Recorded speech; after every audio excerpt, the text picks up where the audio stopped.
전 세계 모든 나라의 연대는요, 예수님이 탄생한 시점을 기준으로 주전, 주후 혹은 기원전, 기원 후로 이야기합니다. 특별히 우리 예수 믿는 사람들은 주전, 주후라고 이렇게 얘기를 해야지만이 또 맞죠. 주님이 탄생하신 날 전과 후 이렇게 나눕니다.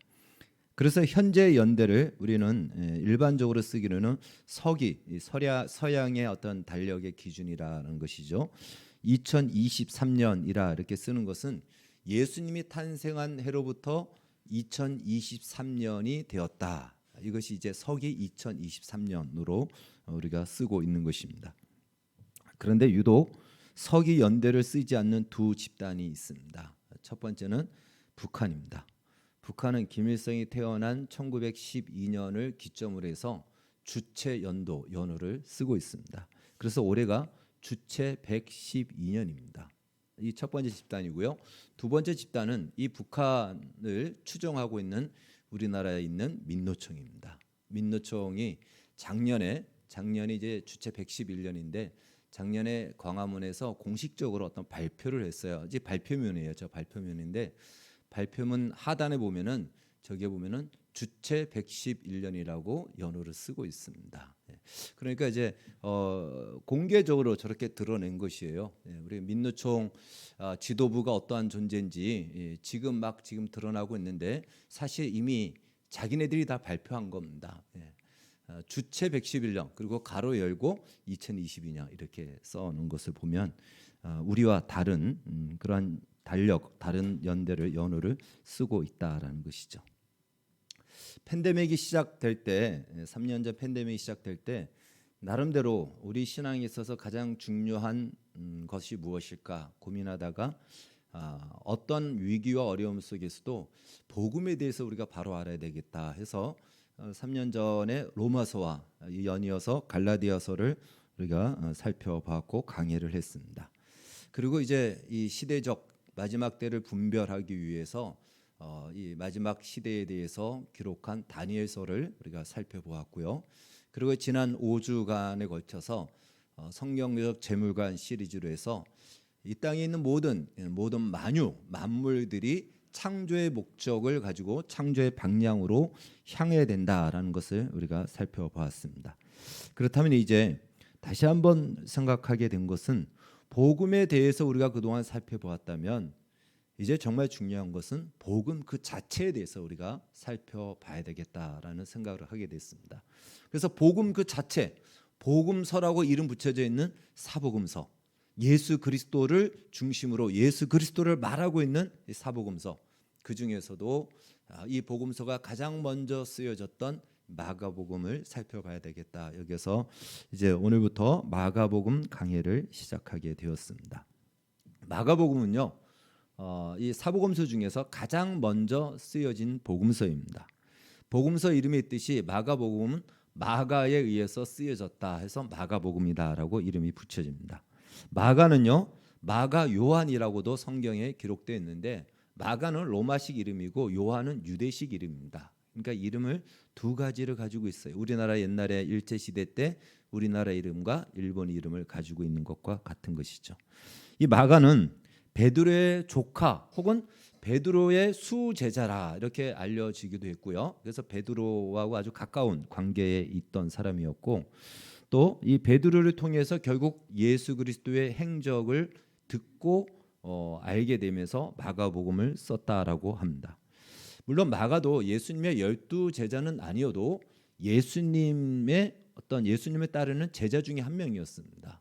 그것을 어디서 알 수 있냐면 다른 복음서에는 기록되지 않고 마가복음에만 기록되어 있는 한 사건이 있습니다. 그것은 무엇이냐면 예수님이 잡히시던 그날 밤에 한 청년이 배 혼이불을 두르고 있다가 예수님을 따라가다가 무리들한테 의해서 잡히니까, 그러니까 베드로처럼 똑같이 너도 예수님의 제자 아니냐라는 이런 말을 들었겠죠.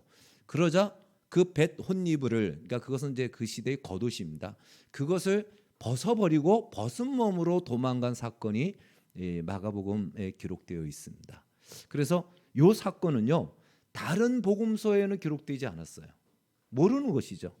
마가복음의 이 마가 바로 그 청년이 바로 자신이었다는 거죠. 그렇기 때문에 자신의 부끄러운 모습이었지만 그러나 그것을 이 복음서에 기록한 것을 보게 되면 바로 이 마가도 예수님의 제자였다라는 것을 알 수가 있습니다. 또 마가는 이렇게 예수님을 한번 이렇게 모른 척하고 도망간 적도 있지만 또 한 번 도망을 갑니다. 그것은 바로 바울과 바나바와 함께 1차 전도 여행을 하는 중에 얼마나 힘듭니까? 어렵고 힘드니까 중간에 포기하고 돌아갑니다. 그래서 2차 전도 여행 때 바울은 저 마가를 같이 데려갈 수 없다. 저번 때 가다가 도망가고 힘들다고 어떻게 저런 마가를 데려가냐라고 해서 마가를 데려갈 수 없다 그러고 바나바는 데려가자라고 하고 해서 결국은 마가 때문에 둘이 싸워서 각각 나누어서 전도 여행을 가게 됩니다. 그 주요 인물이 바로 마가였습니다. 그때 바나바는 마가를 데려가고 바울은 이제 실라를 데려가는데 이 바나바가 마가를 그렇게 품을 수 있었던 것은 바로 바나바와 마가는 사촌 관계였다라는 것이 성경적 관계로 알 수가 있습니다. 그러니까 이렇게 두 번이나 나름대로 실패한 신앙의 경험을 가지고 있는 사람이 마가입니다. 두 번이나 예수님을 따르다가 도망가고 또 복음을 전하다가 도망갔던 이 실패의 경험을 가졌던 마가였기 때문에 그에게 있어서 복음은 다른 누구보다도 더 큰 강력한 힘과 은혜로 역사되었고 경험되어졌던 바로 작용되었던 것임을 우리가 알 수가 있습니다. 또 이 마가에 대한 기록이 또 나오는데요. 사도행전에 보면 오순절 성령 강림이 이루어지는데 우리가 많이 노래에도 나오죠. 무슨 다락방입니까? 마가의 다락방입니다. 그때 마가가 바로 이 마가입니다. 이 마가는 그 어머니가 마리아인데 나름대로 가정이 좀 부유했던 것으로 알려져 있고 그래서 그 마가의 다락방이라고 했던 이 마가 바로 마가복음의 저자 마가였습니다. 결국 나중에 이 마가는 북아프리카의 복음을 전한 그 사도 12사도는 아니지만 거의 사도로 인정을 받을 만큼 예수님을 직접 보았던 제자였기 때문에 그러한 사도로서 북아프리카의 복음을 전하고 북아프리카에 있던 알렉산드리아라는 도시에서 복음을 전하다가 순교를 당한 것으로 전승에 내려오고 있습니다. 이렇듯 성경의 곳곳에 이 마가의 흔적들이 사실은 성경이 상당히 많이 있는 것을 우리가 알 수가 있습니다. 이 마가가 마가복음을 쓰게 된 것은요. 그 당시에 유대 교회사 학자였던 역사학자였던 유세비우스가 이렇게 기록하고 있습니다. 예수님이 승천하신 이후에 30년의 시간이 지나면서 이제 예수님을 직접 배웠던 사도들이 순교도 당하고 복음을 전하러 먼 나라로 가다 보니까 이제 예수님을 믿던 제자들이 로마에 있던 제자들이 예수님에 대한 내용을 말로만 듣게 되니까 기록이 필요했던 것이에요. 그래서 이 기록을 예수님에 대해서 잘 알고 제대로 예수님의 제자의 그 말을 제대로 기록으로 삼고자 강력한 요청이 있어서 베드로의 조카이기도 하고 베드로하고 함께 같이 있었던 마가가 바로 그 예수님의 행적을 비로소 기록하게 된 것입니다. 그러니까 다른 복음서들은 이미 마가복음이 나온 상태에서 쓰여졌습니다. 그러니까 직간접적으로 마가복음을 다른 저자들은 한 번씩은 보았고 들었다라는 것이죠. 그러나 마가는 그런 기록이 없는 상태에서 처음으로 복음서를 써야 되는 겁니다. 그러니까 처음으로 써야 되니까 무엇을 참고할 만한 것도 없고 그러다 보니까 마가의 이 기록을 보게 되면 마가복음은 독특함이 있습니다. 마가는 과연 이 예수님을 어떻게 써야 될까? 예수님에 대한 행적을 무엇을 어떤 기준과 관점을 가지고 써야 될까? 이제 나름대로 생각을 많이 했겠죠. 물론 성령께서 역사하셨지만 성령께서 역사하신다고 해서 우리의 생각을 다 마비시키고 그냥 손만 막 움직이게끔 성경을 썼냐? 그렇지 않습니다. 성경의 기록은 그렇게 기계적으로 쓰여지지 않고요. 유기적 영감이라고 해서 우리의 생각과 우리의 마음과 우리의 어떤 이 필체와 이런 모든 것들을 활용하여 쓰게끔 했던 것이죠. 그래서 마가는 이 복음서를 쓰면서 가장 핵심적이고 중요한 것, 정말 우리가 짧지만 가장 중요한 것, 잊지 말아야 될 것, 그 중심으로 써야 되겠다라고 아마 여겼던 것 같습니다. 그래서 마가복음의 가장 큰 주제는 복음입니다. 복음서 전체가 다 복음이지만 마가복음은 이 복음에 대해서 예수님이 누구신가? 예수님은 무슨 일을 하셨는가? 우리는 그 예수님께 어떻게 반응해야 되는가? 바로 이 복음이 중심이 된 그 내용을 쓰게 됩니다. 그러다 보니까 그 마가복음의 이 흐름을 보면요, 분량은 16장으로서 모든 복음서 중에서 가장 적은 장수를 차지하고 있지만 굉장히 그 분량에 비해서 사건 기록이 많아요. 굉장히 기적적인 사건도 많이 기록하고 설명은 굉장히 별로 없습니다. 다른 복음서는 예수님의 말씀도 많이 기록하고 많은 설명을 하는데 이 마가복음은 굉장히 역동적입니다. 기적 사건이 팍팍 일어나고 또 일어나고 바로 이어서 기록하고 그래서 굉장히 스피디하게 이 마가복음의 내용을 보면은 진행되는 것을 보게 됩니다. 왜 이렇게 역동적으로 빨리빨리 마치 뭔가 이렇게 빨리 지나가려고 하는 듯한 그러한 의도가 보이는데 그 이유가 있습니다. 마가는 진짜 말하고자 하는 것이 무엇이었는가? 그것은 바로 복음의 절정이죠. 그 복음의 절정은 바로 예수 그리스도께서 십자가에서 죽으신 사건입니다. 그것을 말하고자 예수님이 우리를 위해서 십자가에서 죽으셨다라는 이 복음의 절정과 정점을 말하고자 빨리빨리 앞부분을 쓴 겁니다. 그것만 뚝 떨어뜨려서 얘기할 수는 없잖아요. 예수님이 십자가에서 죽으셨다 이것만 얘기한다면 어떤 우리가 그런 이해가 없는 거예요. 그래서 그 예수님의 십자가의 죽음을 기록하기 위해서 그 앞에 왜 죽어야 됐고 어떤 일을 하시다가 죽으셨는지 그리고 우리는 어떻게 반응했는지 그런 내용들을 적다 보니까 앞 내용들을 적을 수밖에 없고 당연히 그 내용들을 기록하면서 뭔가 좀 스피드 있게 빨리빨리 이렇게 쓴 것을 우리가 알 수가 있는 것입니다. 다시 말해 오늘 우리가 마가복음 1장 1절에서 말하는 이 복음이 무엇인지를 처음에 선언하고 그 다음에 마지막에 그 실체의 정점이라고 할 수 있는 복음의 절정을 말하고 싶었던 것이다라는 것이죠. 그런 의미에서 마가복음 1장 1절은 마가복음 전체에 대한 선언입니다. 마치 창세기 1장 1절 태초에 하나님이 천지를 창조하시니라 이 말씀은요 성경 전체에 대한 선언이거든요. 그래서 그 선언을 빵 터뜨리고 난 뒤에 2절부터는 하나님이 어떻게 세상을 창조하셨고 천지를 만드셨고 무엇을 만드셨고 왜 만드셨는지를 2절부터 기록하는 겁니다. 그러니까 1절은 대선언을 한 거예요. 하나님이 천지를 창조하셨다라는 선언을 하듯이 마치 이 마가복음의 1장 1절은 바로 이 복음의 대선언을 하는 겁니다. 하나님의 아들 예수 그리스도의 복음의 시작이라. 그리고 이제 그 이하부터는 그 복음의 내용을 하나둘 기록하면서 그 복음의 절정을 마지막에 말해주고 가르쳐주고 있습니다. 그래서 이 1장 1절은요 그냥 간단한 표현 같지만 사실은 이 한 문장으로 복음이 무엇인지를 분명하게 이미 말씀하고 선언하고 있다는 것입니다. 복음이라는 말은요 우리 말로 그냥 복음, 복자예요. 복자.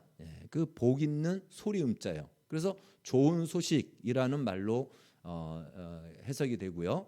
헬라어로는 유앙겔리온이라는 이런 말로 쓰여지고 있습니다. 그래서 좋은 소식이라는 이런 의미가 있는데 이때의 좋은 소식은요. 단순히 로또에 당첨됐다. 혹은 우리 아들이 스카이에 들어갔다. 뭐 이 정도의 좋은 소식. 이것도 굉장히 좋은 소식이에요. 그렇죠? 얼마나 놀라운 소식이고 좋은 소식입니까? 이 정도의 좋은 소식을 말하는 것이 아니고 여기서 말하는 복음이라는 유앙겔리온을 쓸 때는요. 이것은 한 시대를 바꿀 만한 획기적인 일이 일어났다라고 할 때 바로 이 복음을 쓰는 겁니다. 긍정적으로 좋은 쪽으로죠. 나쁜 쪽으로가 아니고 천지가 개벽되고 천지가 경천동지할 정말 놀라운 좋은 쪽으로 이 일이 일어났다라고 할 때 이 유앙겔리온이라는 복음이란 말을 썼던 것입니다. 바로 그 당시에 그 시대에 이런 소식은 어떤 소식이었냐면 보통적으로 바로 그것은 한 나라의 왕이 새로운 시대를 열어갈 왕자가 태어났을 때 그때 이 복음이란 말을 씁니다. 왕자가 태어난 거예요.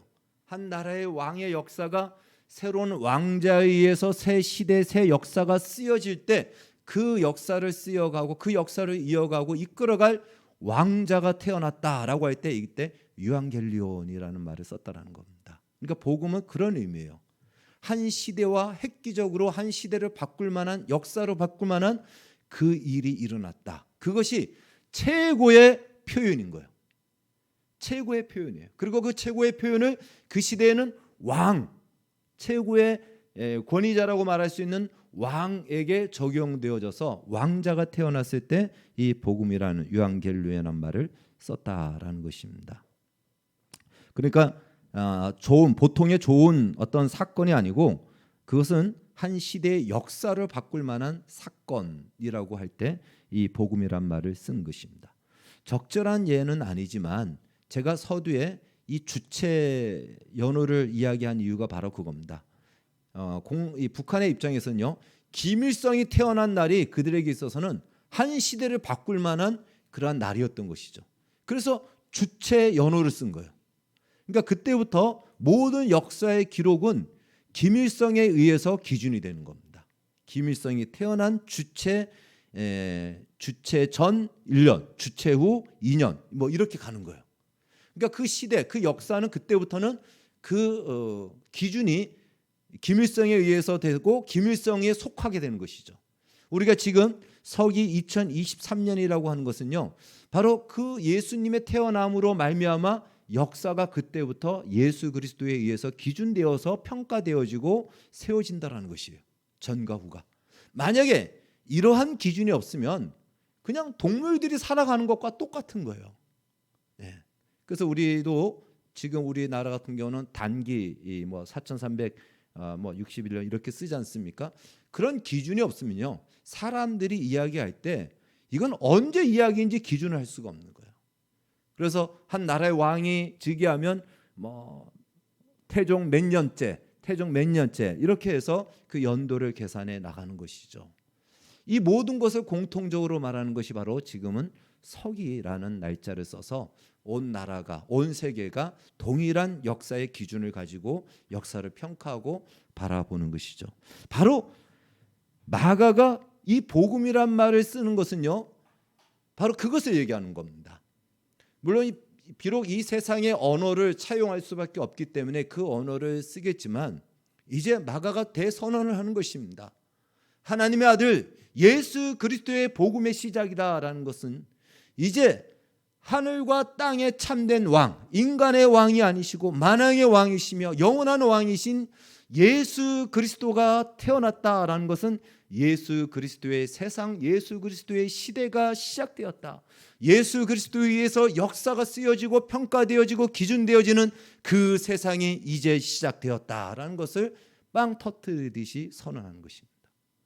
이후의 모든 역사는 예수 그리스도에 속하게 됩니다.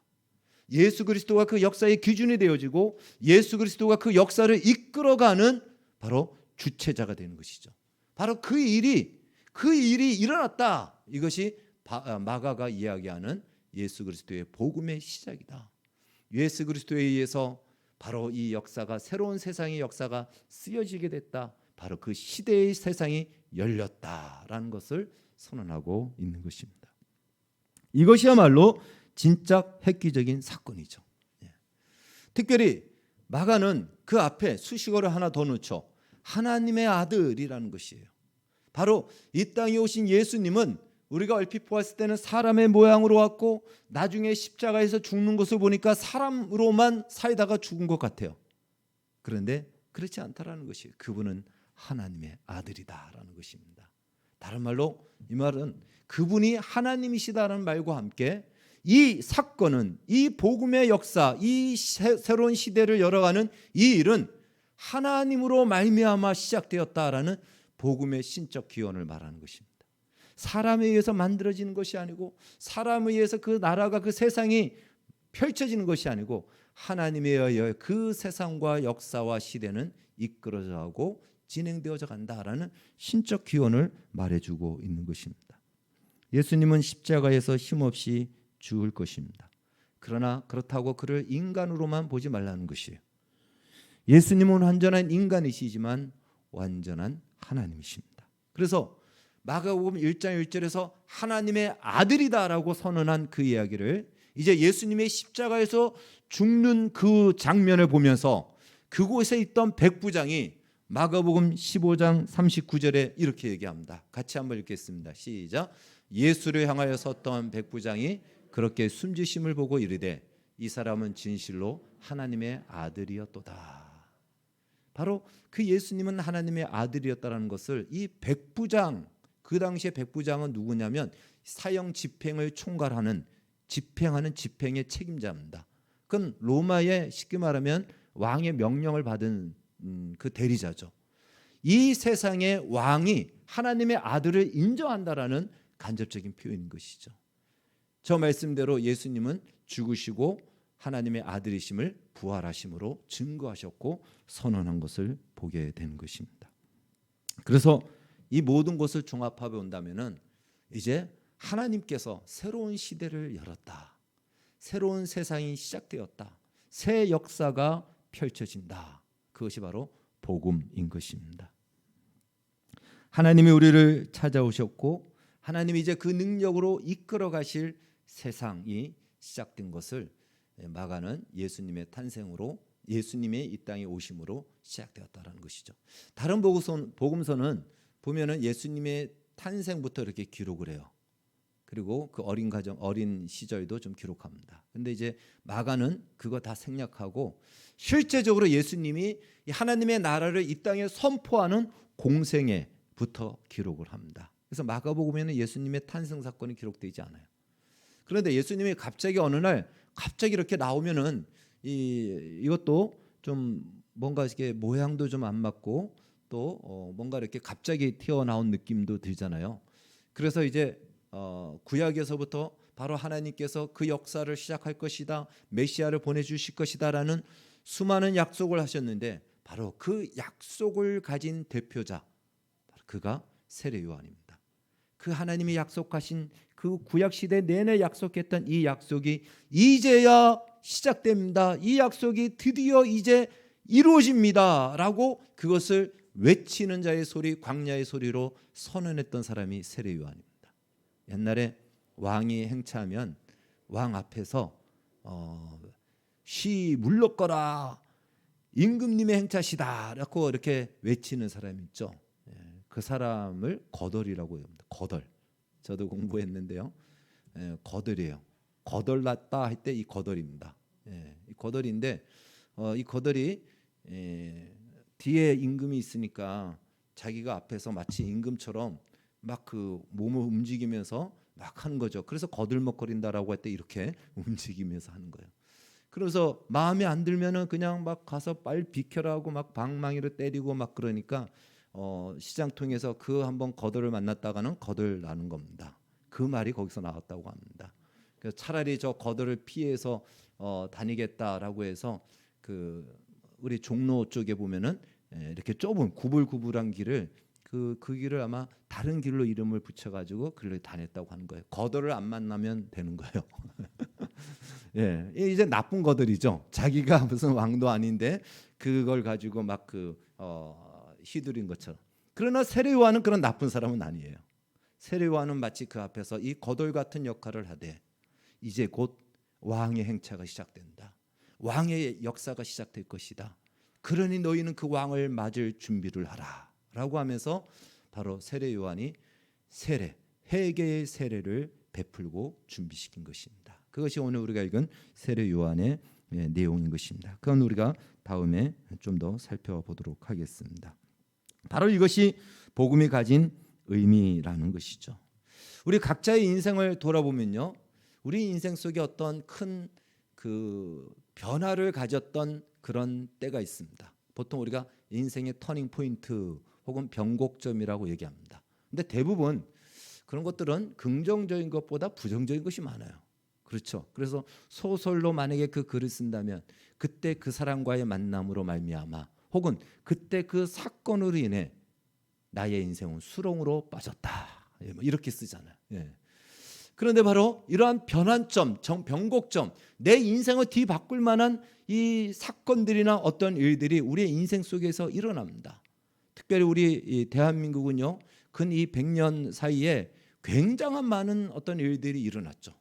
정말 많은 일들이 일어나서 나와 상관없이 일어난 이 시대적인 일로 인하여 인생도 바뀌어지는 것을 보게 됩니다. 여하튼 그러할지라도 우리 각자의 인생 속에서 나의 인생을 뒤바꿀 만한 어떤 일들을 꼽으라 그런다면 무엇을 꼽겠습니까? 그것은 바로 예수 그리스도와 만난 만남의 사건이어야 된다는 것입니다. 우리는 우리의 주변의 환경이 바뀌어져야지만이 뭔가 획기적인 나의 삶의 변화다라고 생각하지만 어쩌면 그 물리적인 환경을 뛰어넘을 만큼 강력한 힘을 가진 그 변화가 바로 예수 그리스도와의 만남, 복음과의 만남, 그 사건이어야 된다는 것이죠. 어쩌면 이 만남을 아직 가지지 못한 분도 있을 겁니다. 그렇다고 해서 구원받지 못했다, 그 얘기가 아니에요. 그건 나와 상관없이 하나님이 나를 구원하심으로 아직은 내가 그걸 다 알지 못할 수도 있습니다. 그러나 내가 그 예수님을 만남으로 말미암아 나의 인생의 방향이 틀려지고 목적이 틀려지고 내 인생의 기쁨이 틀려지고 내 인생의 즐거움이 틀려지고 내가 살아가는 삶의 이유와 동기가 완전히 180도 바뀌어지는 이러한 일, 이것이야말로 획기적인 사건인 것입니다. 그래서 마가가 하나님의 아들 예수 그리스도의 복음의 시작이라는 것 자체는 이미 획기적인 시대의 변화는 일어났다라는 선언이고요. 이제 이것이 우리 각자에게 적용되어야 되는 거예요. 나에게 있어서도 획기적인 사건이 무엇인가? 그때 로또 5등에 당첨된 게 획기적인 사건입니까? 누구를 만난 것이 획기적인 사건일 수도 있겠죠. 그 여와 그 남자와의 만남으로 내 인생이 바뀌어지는 경우도 있겠죠. 그러나 그런 환경 모든 것을 이기고도 남을 만큼, 죽음도 나를 막지 못할 만큼, 죽음도 두려워하지 않을 만큼 강력한 만남, 강력한 힘, 바로 그것은 예수 그리스도의 만남인 것입니다.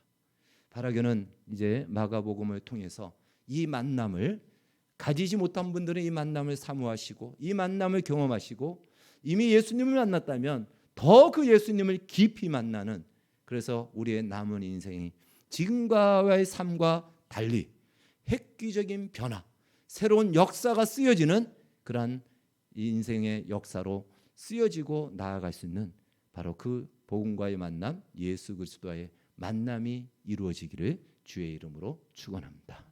기도하겠습니다. 하나님 감사합니다. 우리에게 예수 그리스도를 주심으로 말미암아 새로운 시대, 새로운 역사가 펼쳐졌음을 이미 선언하고 있습니다. 아직 우리 각자의 인생 속에 이것을 경험하지 못한 우리의 성도들이 있을 수 있고 사람들이 있을 수 있는데 이미 경험했다 할지라도 정말 더 깊이 경험해야 될 것입니다. 마가가 2번이나 실패했지만 그러나 다시 시작하고 일어날 수 있었던 것처럼 우리가 예수님을 만났지만 넘어지고 실패했다 할지라도 다시 그 예수님을 만남으로 우리 하나님이 어떤 분인지, 예수님이 어떤 분인지를 깊이 경험하여 남은 생애가 완전히 달라지는 우리의 인생의 역사를 쓰기를 원하오니 마가복음을 통해서 이 귀한 은혜가 우리 모두에게 부어지게 하여 주시옵소서. 예수님의 이름으로 기도하옵나이다. 아멘.